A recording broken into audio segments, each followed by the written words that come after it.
இந்த வீடியோல நாம பார்க்க போறது disorders related to the excretory system in excretion. அதுல ஃபர்ஸ்ட் வந்து urinary tract infection. urinary tract infectionனா the ureter இருக்கு இல்லையா, அந்த urethra, அதுல இன்ஃபெக்ஷன் ஏற்பட்டு அது பிளாடர்ல போகிறது. அந்த இன்ஃபெக்ஷனுக்கு காரணம் யாருன்னா பாக்டீரியா. மோஸ்டா இது வந்து ஃபீமேல்ஸ்ல தான். ஏன்னா ஃபீமேல்ஸோட யுரெட்டர் வந்து ரொம்ப சின்னது. அது மட்டும் இல்லாமல் இந்த ஆனல் ஓப்பனிங்கன்னா இந்த காலைக்கடன், அதாவது வேஸ்ட் காலையில் போகிறோம் இல்லையா அந்த டாய்லெட்டை, அந்த இதுக்கு ரொம்ப பக்கத்தில் இருக்குது. சப்போஸ் ஏதோ கொஞ்சம் ஃபீக்கஸ் பாக்டீரியா வந்து எஸ்கேப் ஆகி நம்ம கழுவும் போது எப்படியோ ஒன்று எஸ்கேப் ஆகி அந்த யூரெட்டருக்கு உள்ளே போயிடுச்சுன்னா அதனால் என்ன ஆகும்? இன்ஃபெக்ஷன் ஆகும், பாக்டீரியல் இன்ஃபெக்ஷன். அது யூரினரி ட்ராக்கை அட்டாக் பண்ணும். இந்த மாதிரி இது பாக்டீரியல் வந்து உள்ளே இந்த யூரெட்டர் வழியாக போகும். ஸோ உள்ளே போன உடனே அந்த பிளாடரில் நிறைய பாக்டீரியா வளரும். அதுதான் என்லார்ஜ் பண்ணி இங்கே காட்டியிருக்காங்க. So female ureter is very short and its external opening is close to the anal opening. Hence, improper toilet habits can easily carry the fecal bacteria into ureter. அதாவது இந்த இதில் நான் ஃபர்ஸ்ட் சொன்னது எல்லாமே வந்துடுச்சு. அதாவது ஒரு ஃபீமேலோட யுரெட்டர் கொஞ்சம் ஷார்ட். அவங்க யாரோட கனெக்ஷனில் இருக்காங்க? ஆனஸோட கனெக்ஷனில் இருக்காங்க. ரொம்ப பக்கத்துலேயே இருக்காங்க, க்ளோஸாக இருக்காங்க. ஸோ நம்ம சரியாக அந்த இடம் கழுவாமல் அப்படியே விட்டோம்னா அங்கே இருக்கிற பாக்டீரியா எஸ்கேப் ஆகி இந்த யுரெட்டர் வழியாக உள்ளே போயிட்டு அதாவது இந்த பிளாடரை இன்ஃபெக்ட் பண்ணலாம். ஸோ இப்படி இன்ஃபெக்ட் பண்ணுறதுனால என்ன நடக்குதுன்னா இந்த மியூக்கஸ் மெம்பரைன் இருக்கு இல்லையா, அது வந்து இன்ஃப்ளமேட் ஆகுது. இன்ஃப்ளமேட்னா வீக்கம் அடையுது. எப்போவுமே இன்ஃபெக்ஷன்னா இப்போ வெளியில் ஒரு புண்ணு அடிப்பட்டாவோட ஒரு புண்ணு ஆச்சுன்னா இன்ஃபெக்ஷன் ஆச்சுன்னா அது வீக்கம் அடைஞ்சு அதில் சீல் வரும், அதாவது இந்த டிஸ்சார்ஜ் வெளியில் வரும். ஸோ அதை தான் நம்ம என்னன்னு சொல்கிறோம் வந்து இன்ஃபெக்ஷன். அதுக்கு காரணம் வந்து அந்த இன்ஃப்ளமேஷன் அதிகமாகுது. அந்த மியூக்கஸ் மெம்பரைன் வந்து அதாவது இன்ஃப்ளமேட் ஆகுது. அந்த யூரிட்டரி ட்ராக்கும் இன்ஃப்ளமேட் ஆகுது. இந்த இடமும் வந்து வீக்கம் அடையுதா? ஸோ அதனால் என்ன வருது? அந்த வீக்கம், யுரெட்ரா வீக்கம் அடையிறதுனால அதுக்கு பேர் வந்து யுரெத்ரைட்டிஸ். அண்ட் இது வந்து பிளாடர் வரையும், மேல் வரையும், அதாவது இந்த பிளாடர் வரையும் இந்த இன்ஃபெக்ஷன் போகிறதுக்கு வாய்ப்பு இருக்குது. ஸோ அதனால் வந்து பிளாடரில் இன்ஃப்ளமேஷன் ஆச்சுன்னா சிஸ்டைட்டிஸ், சிஸ்ட் மாதிரி ஃபார்ம் பண்ணுறதுக்கு வாய்ப்பு இருக்குது. அந்த பிளாடருக்குள்ளே சிஸ்ட் ஃபார்ம் பண்ணுறதுக்கு வாய்ப்பு இருக்குது. அப்படி இல்லைன்னா ரீனல் இன்ஃப்ளமேஷன்னா உள்ள அந்த பைலைட்டிஸ் அண்ட் பைலோனெஃப்ரைட்டிஸ், இதனால் மேலே கிட்னி வரையும் கூட அந்த இன்ஃபெக்ஷன் காஸ் ஆகிறதுக்கு வாய்ப்பு இருக்குது அப்படின்றத தான் இங்கே சொல்லியிருக்காங்க. So the ureteral mucosa is continuous with the urinary tract. அந்த urinary tractல வந்து ரொம்ப கண்டினியூஸாக அந்த மியூக்கோசா ஃபார்ம் ஆகிட்டே இருக்கிறதுனால அந்த ureter inflammation, that is inflammation of யுரெட்டரை வந்து யுரெத்ரைட்டிஸ்ன்னு சொல்கிறோம். Can ascend the tract to the bladder to cause the bladder inflammation. Can ascendனா பிளாடர் வழியும் அந்த இன்ஃபெக்ஷனை எடுத்துட்டு போக முடியும். அந்த பிளாடர் கிட்ட போச்சுன்னா அதுக்கு பேர் என்ன? சிஸ்டைட்டிஸ். அதுக்கப்புறம் ஈவன் ரீனல் கிட்ட, கிட்னி கிட்ட போச்சுன்னா அது பைலைட்டிஸ் ஆர் பைலோனெஃப்ரைட்டிஸ்ன்னு சொல்லுவாங்க. ஸோ சிம்டம்ஸ் பார்த்தீங்கன்னா என்னென்ன சிம்டம்ஸ்? இப்போ நம்மளுக்கு யூரினரி ட்ராக் இன்ஃபெக்ஷன் ஆயிருக்குன்றதுக்கான சிம்டம்ஸ் பார்த்தீங்கன்னா டைசூரியானா யூரின் போகும்போது பெயினாக இருக்கும். So painful urination. அப்புறமா யூரின் அர்ஜென்சி, ரொம்ப ஐயோ அர்ஜென்ட்டாக வருதே அப்படின்ற மாதிரி போவாங்க. இதே மாதிரி ஃபீவரும் இருக்கும். சில சமயம் க்ளவுடியா, அந்த யூரின் வந்து க்ளவுடியா, இப்போ க்ளவுட்ஸ் எப்படி இருக்குது அந்த ஒயிட்டாக, அந்த மாதிரியும் ஃபார்ம் ஆகும்.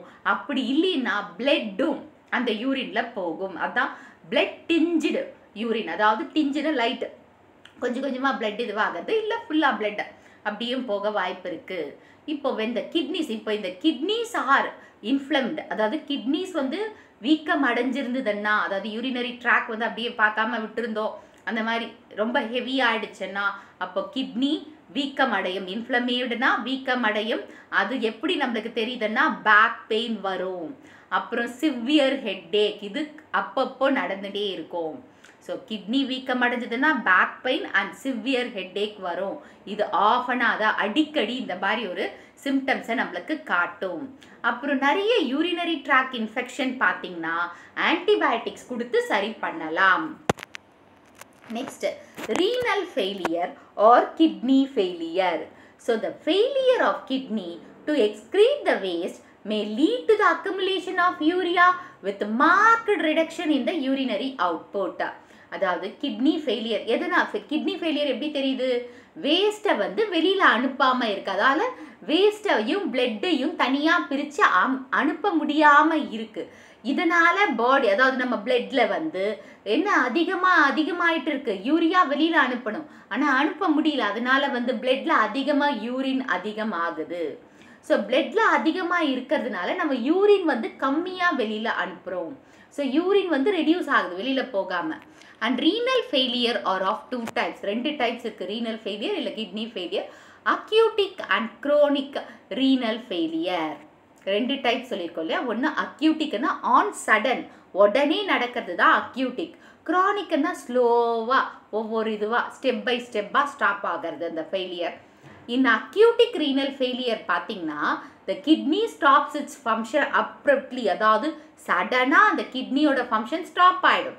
ஆனால் இந்த அக்யூட்டிக்கில் சில சமயம் கிட்னி தன்னோட வேலையை ஆரம்பிக்கவும் சான்ஸ் இருக்குது. சடனாக ஸ்டாப் ஆச்சு இல்லையா, அது உடனே ரெக்கவரி ஆகி அதோட ஃபங்க்ஷன் நார்மல் ஆகிறதுக்கும் வாய்ப்பு இருக்குது. ஆனால் குரோனிக் ரீனல் ஃபெயிலியரில் பார்த்தீங்கன்னா ப்ரோக்ரெசிவ் லாஸ், அதாவது ஃபங்க்ஷன் தன்னோட ஃபங்க்ஷனை கொஞ்சம் கொஞ்சமாக ஸ்டேஜ் வைஸாக அந்த ஃபங்க்ஷனை வந்து கம்மி பண்ணுது இல்லையா. இது வந்து நெஃப்ரானோட ஃபங்க்ஷனையும் சேர்த்து டிக்ரீஸ் பண்ணுறதுனால கிட்னியோட ஃபங்க்ஷன் டோட்டலாக இழந்துருது அதோட ஃபங்க்ஷனை. இப்போ பாருங்கள், இது வந்து பாலிசிஸ்டிக் கண்டிஷன் கிட்னியில். இது வந்து நார்மல் கிட்னி, இது வந்து பாலிசிஸ்டிக் கண்டிஷன், அதாவது கிட்னி மேலே நிறைய சிஸ்ட் ஃபார்ம் ஆயிருக்கும். இதனாலையும் ரீனல் ஃபெயிலியர் ஆகலாம். அண்ட் இது வந்து க்ரானிக். இப்போ ஃபஸ்ட்டு ஒன் இருக்கிறது வந்து நார்மலாக இருக்கிற கிட்னி நார்மல் ஃபங்க்ஷன் பண்ணுது. செகண்ட் ஒன் வந்து கொஞ்சம் பாதிப்பு ஏற்பட்டிருக்கு, அதாவது மைல்டு ஃபங்க்ஷனிங், மைல்டாக தான் அது பாதிப்பு ஏற்பட்டிருக்கு, அதாவது கொஞ்சமாக தான் பாதிப்பு இருக்குது. அதனால நார்மலை கம்பேர் பண்ணும்போது கொஞ்சம் ஸ்லோவாக பண்ணும். அண்ட் தேர்ட் ஸ்டேஜ் வந்து இன்னும் கொஞ்சம் அதிகமாக இருக்கும். ஃபோர்த்து ஸ்டேஜில் ரொம்ப அதிகமாக இருக்கும். ஃபிஃப்த்து ஸ்டேஜில், அதாவது ஃபோர்த்து ஸ்டேஜே வந்து ரொம்ப ஃபைனல் ஸ்டேஜ் மாதிரி தான். அண்ட் ஃபிஃப்த்து ஸ்டேஜில் அதாவது at a sudden renal failure ஆகிடும். இந்த மாதிரி ஸ்லோவாக ஸ்டேஜ் பை ஸ்டேஜாக கிட்னியோட ஃபங்க்ஷன் தன்னோட ஃபங்க்ஷனை கொஞ்சமாக இழந்துட்டு வந்துச்சுன்னா அதுதான் குரோனிக் கிட்னி ஃபெயிலியர்னு சொல்கிறது. குரானிக்னா அதாவது ஸ்லோவாக கிராஜுவலாக தன்னோட ஃபங்க்ஷனை இழக்கிறது தான் குரானிக் கிட்னி ஃபெயிலியர்னு சொல்கிறாங்க. Next, uraemia. Uremia is characterized by the increase in urea and other non-protein nitrogenous substances like uric acid and creatine in blood. So, uremia-na இது என்னதுன்னா பிளட்ல அதிகமாக டாக்ஸின்ஸ் இருக்குது. அந்த டாக்ஸின்ஸ் வந்து யூரியாவாக இருக்கலாம், இல்லை யூரிக் ஆசிட், இல்லை கிரியாட்டின், இது வந்து ப்ரோட்டீன், இது வந்து நம்ம பிளட்ல இருக்கிறது. ஸோ நார்மலாக நம்ம ஹியூமனில் யூரியாவோட லெவல் பார்த்திங்கன்னா 17 to 30 mg per 100 ml. இது 1 மார்க்கில் கேட்கலாம், உங்கள் நீட்லேயும் கேட்கலாம். So 17 to 30 milligram per 100 ml of blood. 100 ml of bloodல 17 to 30 milligrams தான் ஹியூமனோட யூரியா இருக்கணும். அதுக்கு மேலே அதிகமாக போச்சுன்னா அந்த ஸ்டெப்புக்கு பேர் வந்து uraemia. So urea concentration rises as 10 times of normal levels during the chronic renal failure. இப்போ chronic renal failure இப்போ இந்த பார்த்தோம் இந்த ஸ்டேஜஸில் யூரியா பிளட்ல வந்து 10 times அதிகமாக இருக்கா. 10 timesனா அதாவது 17லேருந்து 30 mg தானே இருக்கணும்னு சொல்லியிருக்கேன். 170லேருந்து 300 mg லெவல் வரையும் அதிகமாக இருக்குமா. அப்போது அது என்னது? க்ரானிக் ரீனல் ஃபெயிலியர், அதாவது யூரியாவோட டாக்ஸின்ஸ் பிளட்ல அதிகமாக சேரதை தான் நம்ம என்னன்னு சொல்கிறோம், யுரேமியா. ரீனல் கால்குலியோ இல்லை கிட்னி ஸ்டோன்ஸோ சொல்லலாம். ஸோ இன்னொரு பேர் என்ன? Kidney stones. So kidney stone or calculi also called renal stone or nephrolithiasis is the formation of hard stone-like masses in the renal tubules of renal pelvises. இப்போ நம்ம first ஒன்று சொன்னேன் இல்லையா, நான் வந்து பைலைட்டிஸ் இந்த இன்ஃப்ளமேஷன் இந்த பெல்விஸ், இது யூரினரி ட்ராக் இன்ஃபெக்ஷன் நான் சொன்னேன் இல்லையா, யூரினரி ட்ராக் அதில் வந்து பைலைட்டிஸ் இருக்கும். பைலைட்டிஸ்னா பெல்விஸில் வந்து இன்ஃப்ளமேட் ஆகிறது. இதுதான் renal stones or renal calculi or kidney calculi or kidney ஸ்டோன்ஸ்ன்னு சொல்கிறோம். இந்த மாதிரி ஸ்டோன்ஸ் வந்து கிட்னியில் ஃபார்ம் ஆகிறத தான் நம்ம ரீனல் கால்குலின்னு சொல்கிறோம். மெயினாக வந்து அந்த ரீனல் டிபியூல்ஸ் இந்த பெல்விஸ் ரீஜனில் தான் இந்த என்னன்னு சொல்கிறது இந்த ஸ்டோன் ஃபார்ம் ஆகிறது. It is mainly due to the accumulation of soluble crystals of salts of sodium oxalates and certain phosphatase. இந்த கிறிஸ்டல் எதனால் ஃபார்ம் ஆகுது, அதாவது நம்ம ஸ்டோன், அந்த ஸ்டோன் எதனால் ஃபார்ம் ஆகுதுன்னா சோடியம் ஆக்சலேட்டும் செர்டைன் ஃபாஸ்பேட்டோட கிறிஸ்டல், அதாவது இந்த உப்புத்தன்மை அதிகமாகி கிறிஸ்டல் மாதிரி ஃபார்ம் ஆகி அது ஸ்டோன் ஃபார்மேஷனில் வருது. Okay, so this results in severe pain called renal colic pain, that is colic pain, and can cause scare in the kidneys. So இதனால் இப்போ அதாவது ஸ்டோன் உள்ளே இருந்ததுன்னா நம்மளுக்கு கிட்னிக்குள்ளே இருந்ததுன்னா நம்மளுக்கு பெயின் ஏற்படுறது இல்லையா, அது வந்து ரீனல் காலிக் பெயின் அப்படின்னு சொல்லலாம். Renal garlic pain. அண்ட் இந்த பெயின் ப்ளஸ் அந்த இடத்துலையே அது இருக்கிறதுனால ஒரு தழும்பு மாதிரி, ஸ்கேர்னா என்னது, தழும்பு, ரீனலில் கிட்னிக்குள்ளே தழும்பு மாதிரி ஏற்படும். So renal stones can be removed by the technique like pylotomy or lithotripsy. So renal stones எப்படி ரிமூவ் பண்ணலாம், அந்த டெக்னிக்கு பேர் வந்து lithotripsy இல்லைன்னா pylotomy. இந்த ரெண்டு இதில் ஸ்டோன்ஸை நம்ம ரிமூவ் பண்ணிடலாம். Next glomerulonephritis. glomerulosனா இந்த நெஃப்ரானில் இந்த glomerulosல வந்து ஏற்படுற ப்ராப்ளத்தை தான் glomerulus nephritis அப்படின்னு சொல்கிறோம். அதாவது inflammation of glomeruli and of the small blood vessels. அதாவது இந்த glomerulosல இருக்கு இல்லையா, glomerulus, அந்த glomerulosல இருக்கிற blood vesselsக்குள்ள இன்ஃப்ளமேஷன், இதுக்குள்ளே இருக்கிற blood vesselsக்குள்ள வீக்கம் அடையுது. ஸோ அந்த வீக்கம் அடைகிறதுனால அந்த இடம் வீங்கினா எப்படி இருக்கும், பெயின் ஏற்படும் இல்லையா. ஸோ அதை தான் இதை வந்து glomerular nephritis அப்படின்னு சொல்கிறோம். So glomerulus nephritis is also called as Bright disease. So glomerulonephritisக்கு இன்னொரு பேர் என்ன, Bright disease, and is characterized by the inflammation of glomeruli of both the kidneys and usually due to the post streptococcus that is infection that occur in children. So இந்த மாதிரி இந்த வீக்கம் எப்படி நடக்குது, இந்த glomerulonephritis எப்படி நடக்குதுன்னா, இப்போ வந்து யூரினரி ட்ராக் இன்ஃபெக்ஷன் சொன்னோம் இல்லையா, குழந்தைங்களுக்கு ஏற்படுது இல்லையா, ஸ்டெப்டோகாக்கஸ் இன்ஃபெக்ஷனால் அது இன்ஃபெக்ஷன் முடிஞ்ச பிறகு இந்த கிட்னியில் வீக்கம் ஏற்படும். அதாவது glomerulus blood vesselsல வீக்கம் ஏற்படும். அதை தான் glomerular nephritis. இதுக்கு இன்னொரு பேர் என்ன, பிரைட்ஸ் டிசீஸ். 1 மார்க்கில் நீட்டில் கேட்கலாம். இது குழந்தைங்களுக்கு ஏற்படும் அதிகமாக. ஸோ சிம்டம்ஸ் பார்த்தீங்கன்னா ஹெமட்டூரியா, அதாவது யூரினில் பிளட் அதிகமாக போகிறது இல்லை இருக்கிறது.